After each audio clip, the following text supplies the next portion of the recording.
¿qué tal? Mi nombre es Sabrina González y les voy a hablar un poco de la medicina árabe.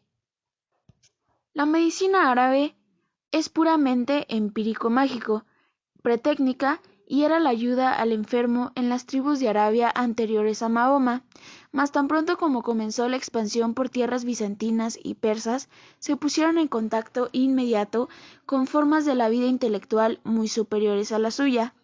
A través de la recepción, asimilación y la regresión, los árabes no tardaron en conocer ampliamente la medicina técnica griega. Estando ya en el siglo VII, Mahoma y sus seguidores consideraban a Alá el Dios supremo y la enfermedad un castigo. El Alcorán prescribía las fórmulas de higiene y de vida, haciendo muchas referencias médicas que fueron descritas extraordinariamente fieles y que sirvieron para el desarrollo de la medicina.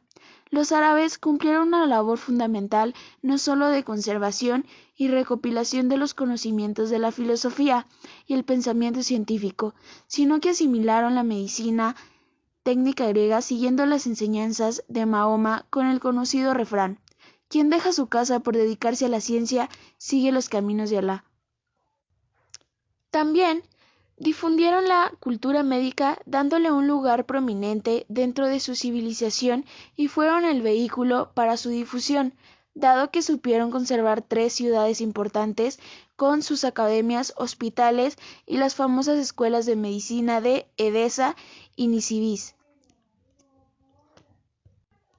Los árabes incrementaron y practicaron nuevos métodos para el tratamiento de enfermedades según los principios farmacológicos y químicos, ciencias en las que fueron realmente extraordinarios maestros. Cabe destacar que la medicina árabe se puede dividir en 3 periodos. Antes de los siglos 900, donde se mezcla con la medicina grecorromana, hebrea y cristiana. Los 900 y 1100 años en el que destacan sus propios médicos independientes, con nuevos aportes e investigación. El más famoso y la máxima figura médica árabe y mundial fue Abu Ali, considerado padre de la medicina, conocido como Avicena, que a los 10 años de edad sabía de memoria el Corán, a los 16 conocía las teorías médicas y a los 18 ya era médico del emir. Además, gramático, poeta, astrónomo, anatomista, fisiólogo, médico, cirujano, a los 21 años de edad escribió una enciclopedia científica, llegó a ser visir y escribió su famoso libro y enciclopedia de medicina más famoso en la historia de la medicina, de 5 tomos que comprendería fisiología, higiene, materia médica y terapéutica, relatando los niveles del espíritu y del pensamiento, libros que fueron el principal tratado de medicina de las universidades europeas. Los médicos árabes, llamados médicos arabistas, tradujeron los libros médicos de los griegos y los romanos. A partir del pensamiento de los clásicos, los arabistas elaboraron su propia medicina. De esta manera, consiguieron crear un cuerpo de profesionales médicos con una formación académica y una praxis superior al resto de los médicos de la Edad Media. Aportaron grandes avances en el campo de la higiene, la cirugía, la salud de los ojos y el uso de productos químicos para elaborar medicamentos. Pero los árabes no solamente se consideran herederos del conocimiento farmacológico griego, tal como aparece en los escritos de Dioscórides, sino que se nutrieron de las vastas farmacopias de los persas e hindúes, al mismo tiempo que ellos mismos realizaron estudios empíricos sobre las plantas medicinales. La medicina árabe tradicional logra combinar el uso de plantas medicinales con unas dietas sanas y una forma de vida integral derivada de las enseñanzas del Islam. De todo ello surge una síntesis que todavía hoy perdura, a pesar de la introducción de la medicina moderna en este mundo. La medicina árabe se caracterizó por la terapéutica turca, la cual usaba varios recursos para el tratamiento de enfermedades. Era muy común el uso de heces, orina, pieles de animales, piel de serpiente, testículos de mamíferos, miel, hierbas medicinales, cebolla. También se utilizaba el uso de extractos mezclados con esencias para tratar enfermedades mentales. Los médicos árabes también hacían prescripciones utilizando compresas, enemas, supositorios, vinos, píldoras y demás. Para el tratamiento de la sarna, prescribían una pomada creada con mercurio. Mi nombre es Pamela Estupiñán y voy a continuar hablándoles sobre la introducción al tema. La medicina árabe fue un nexo de unión entre la sabiduría del mundo clásico y la medicina del Renacimiento. Los antiguos textos clásicos fueron conocidos y transmitidos por los árabes. Hunayn fue un médico y traductor célebre por sus traducciones de Galeno. El uso del yeso fue un avance significativo en el siglo X. Descubrieron que con la adición de agua a un polvo de sulfato de calcio producía un material sólido. Se le atribuye a Rasés, un médico persa, la utilización del yeso por primera vez. Y otro médico persa, Abu Mansur, descubrió la colocación de yesos para las fracturas y otras lesiones óseas de los miembros. Entre los importantes cirujanos árabes de la época se encuentran Abul Qasis, autor de un tratado de medicina en 30 tomos. En uno de sus capítulos incluye el tratamiento de fracturas, amputaciones y la ligadura de arterias. También usaba el yeso en fractura de pelvis en las mujeres, intentando evitar la deformidad ósea que se podía generar después del parto. Para su reducción, introduce en la vagina de la paciente una vejiga de cordero que posteriormente hinchaba hasta conseguir una alineación adecuada de los fragmentos. Avicena fue uno de los más prestigiosos médicos árabes. En su tratado incluía la anatomía y la fisiología hasta las enfermedades de distintos órganos. Asimismo, describe, ayudándose de ilustraciones, numerosos instrumentos quirúrgicos.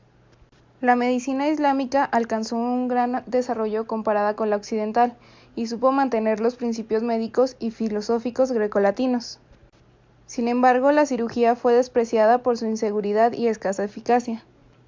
Los árabes ya contaban con una primera cultura médica llamada islámica o profética, por ser su protagonista Mahoma, el profeta.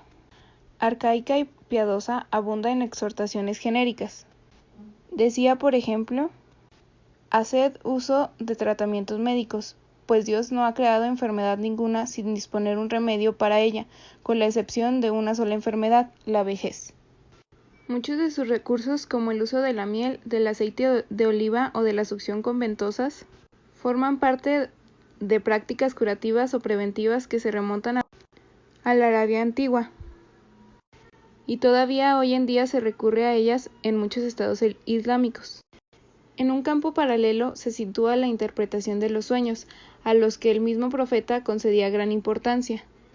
Entre los siglos VII y VIII, la medicina experimentó brillantes avances en el mundo musulmán, gracias a la recuperación de la ciencia antigua y al amplio uso del árabe como la lengua de la cultura.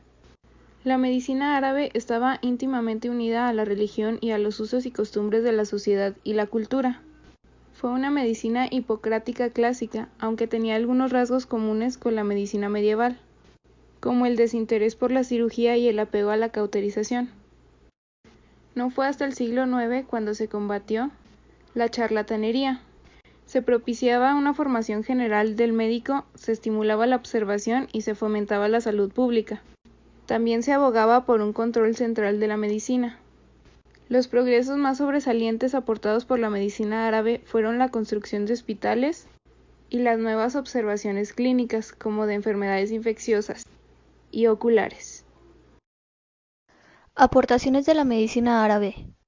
De las famosas escuelas médicas árabes que se fundaron en Bagdad por el califa Almanzor, describieron enfermedades no estudiadas en esa época, como la tuberculosis, el sarna y algunas enfermedades del pericardio. El diagnóstico se basaba en el comportamiento del paciente, la observación de la orina, heces y el dolor y el pulso de este. En la imagen podemos apreciar cómo se hace el diagnóstico de una enfermedad en la garganta o alguna infección en el ojo, al igual que una operación. En las escuelas traductoras a cargo del médico cristiano Johanna Massaway, donde se enriqueció la lengua árabe con términos científicos, se creó el primer texto de oftalmología llamado 10 tratados sobre el ojo. Fue escrito por este mismo médico.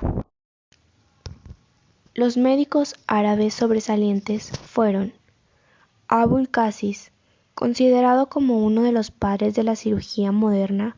Sus textos, donde combinaba las enseñanzas clásicas grecolatinas con los conocimientos de la ciencia del cercano oriente, fueron la base de los procedimientos quirúrgicos europeos hasta el Renacimiento. Se le llamaba el cirujano andaluz. Escribió el Al-Tasirf o Bab-e Mekum en 30 tomos, donde presenta la fisiología, nosología y terapéutica. Describió el cauterio, la litotomía, herniotomía, hizo trepanaciones, amputaciones, fístulas, aneurismas y diseñó instrumentos. Sus textos prevalecieron hasta el siglo XVIII. Isaac Israelí fue un médico y uno de los primeros pensadores medievales judíos. Escribió varios tratados médicos y fisiológicos, ampliamente traducidos al hebreo y al latín. Sus obras reflejan las perspectivas aristotélicas de un punto neoplatónico y bajo la influencia del Al-Kindi. Escribió sobre las fiebres y drogas, sobre la orina, la dietética. Sus textos dominaron la medicina occidental y fueron traducidos al latín por Constantino el Africano. Abu Muhammad Zakaria Razi fue un médico, filósofo y erudito persa que realizó aportes fundamentales y duraderos a la medicina, la química y la física, escribiendo más de 184 libros y artículos científicos. Dedicó 2 libros a la medicina. Uno fue a Mansur ibn Ishaq, el físico del alma y la medicina del al-Mansuri. Escribió 20 tomos del Al-Hawi o Liber Continens, enciclopedia médica que incluye a una antología de la literatura médica de griegos, sirios, persas e hindúes. Kitab al-Mansuri, compendio sistemático de anatomía, fisiología y patologías de la materia. Descubrió las patologías de cálculos renales e ideó ungüentos mercuriales.